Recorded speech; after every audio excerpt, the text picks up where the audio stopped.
Hello everyone, and now you're in my studio, which is in Brooklyn. It's a smaller space than the one I use in the Bronx, but there's a couple of paintings here I wanted to show you. This is the one that you saw in the earlier tape I was showing you in the Bronx.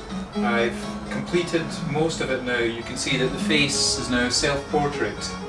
Also, I haven't decided quite what to do on this piece of paper here. I've done a rough sketch that I'll be working on over the next week or two to complete this painting, which is the second of a series of people in Regency costumes, fencers in strange rooms but pointing to some sort of clues.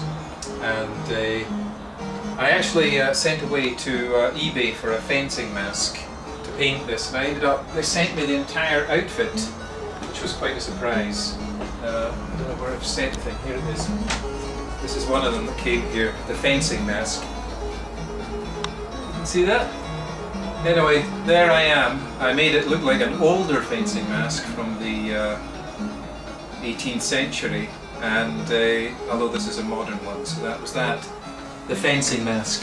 So after that, we've got this other painting here, which has recently been completed. This I've come back to after many years. It's a painting I did in the 80s at the Harbour Master's office in my hometown of Wick Scotland in the northeast of Scotland. And I did one watercolour of the gentleman here, Willie Sinclair, and now I've come back to it and done it in oils and made it 10 times more lifelike. I've really found that over the period of time, as I've matured and as my painting technique has matured, I've put a lot more into the actual depth of this man's face.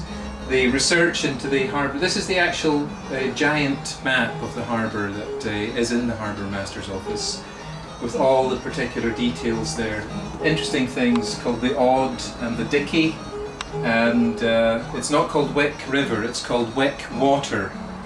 That's genuinely what's written there. So it's the Harbour Master's office as it would have been in its prime, pre-computer, when Willie Sinclair was there writing everything with his fine copperplate hand. And the other one I'd like to show you before we go is the small one here. It's of the Reverend R.R. Sinclair. They're all Sinclairs. Well, Caithness is a Sinclair area. And that's the Reverend R.R. Sinclair as I imagined him returning after his tour of duty in the First World War.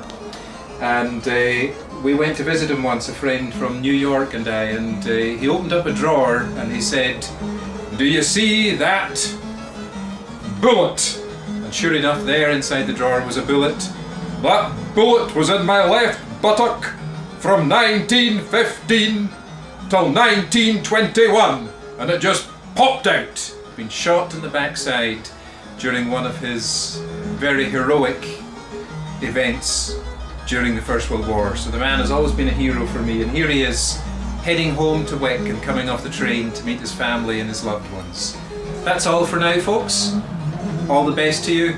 Bye bye from Ian Scott in his Brooklyn studio.